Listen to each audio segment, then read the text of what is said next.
they're going to make some even more headway in payments. I think Google Pay already exists. It's already out there on everybody's Android phone. They've just rolled out an update to it, which means you can add loyalty cards to it, so it's an even more useful tool. So I think Google will get some traction there in the same way that Apple Pay has.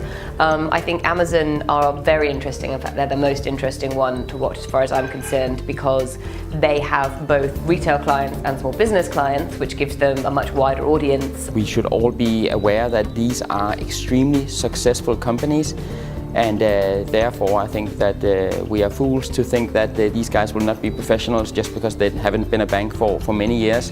For years we have been trying to treat them as a threat, but we realized that actually we need to take them as some kind of benchmark to know why they are so good, why they are so better in something what we are doing.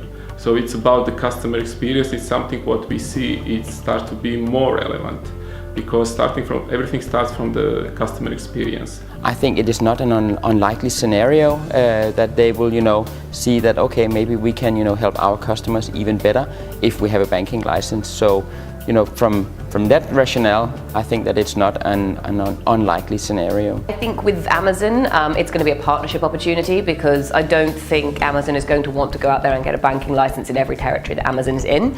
So certainly for the States, we've already heard some rumbles that Amazon might be working with somebody like JP Chase. I think that's the prime opportunity for banks, is to make overtures and say that they're happy to talk to Amazon and go out there with a joint offering.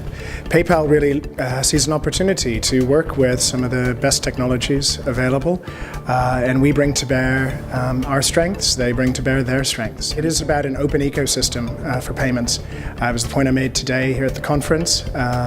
For one customer, you can have 3 or 4 shared owners of that customer. Let's all work together to create the best experience. Banking hasn't traditionally been one of those markets where it's sort of winner takes all.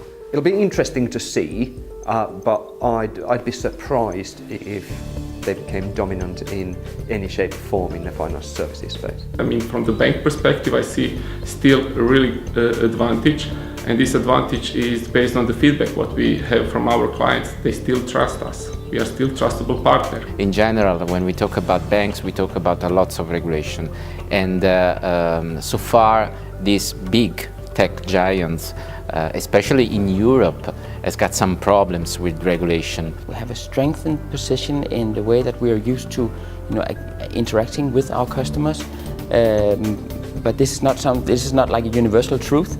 So if we cannot continue to create value for our customers, I think that it'll just be a matter of time before they'll find new companies to be customers with.